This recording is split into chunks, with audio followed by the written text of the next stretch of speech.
Paul Glynn from Sandler Training West 25. He's going to be advising us how Davids, you and I, can handle Goliaths like the big blue chip companies in business. The Sandler process up until now has been very much a tactical approach as to how can you best get people to do business with you, as we've been explaining before, by finding pain rather than just finding needs. So why people really are motivated to do business, and if we can then match what we're trying to do to that, we're much more likely to get them to buy. So in effect, the whole process is to help them to make a decision to buy or not to buy.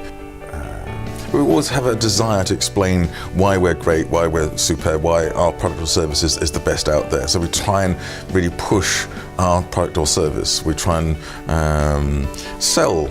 Instead of just listen an awful lot, although we're told by a lot of these programs that you've had here, we say, well, it's the 80-20 rule, 80% listening, 20% talking, 20% pitching, but there's this huge temptation to pitch. I guess it's the fact that for smaller businesses, smaller accounts that we want to deal with, being purely tactical is absolutely fine. We don't need any fancy strategy. Just go out there, talk to the right person, get the business done.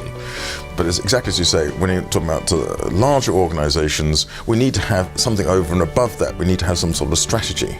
This is, I think, the reason why we at Sandler are so excited about this, what we're calling Sandler Enterprise Selling, because it marries those two things together.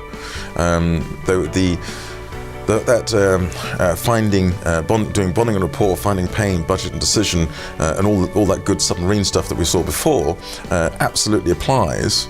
But it's going to be a whole series of those, because the people that we're going to be talking to, they're going to have slightly different takes on the same issue. What motivates one person towards the right decision will be quite different from somebody else in the same decision cycle. Worth remembering that quite often these large apparent monoliths are not monoliths at all. They're actually small separate business units.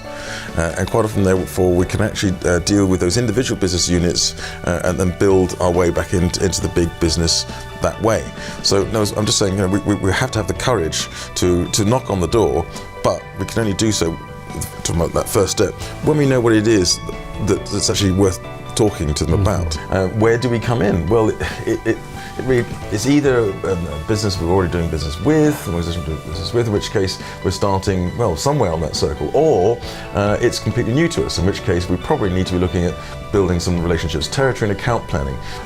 On the circle on the outside, there are 13 different tools. They're not stages now, they are actual physical tools, if you like, that we can use. They're tools that you're using, because it's funny. So the inside is the actual process. Yep.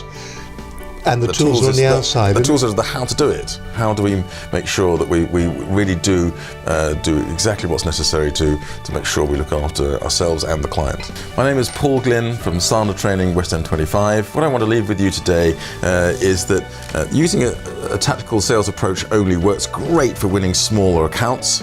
We know who we're trying to get to and what we're trying to achieve. But for larger accounts, that's probably not going to be enough. We do need strategy to keep us on track. It's hard to know sometimes how close or indeed how far we are from winning the business. Strategy can unfortunately become vague or even come down to some sort of tick box exercise mentality, but what we've actually been talking about today is a simple pattern on the one hand, but some real constructive tools that are going to make you money on the other.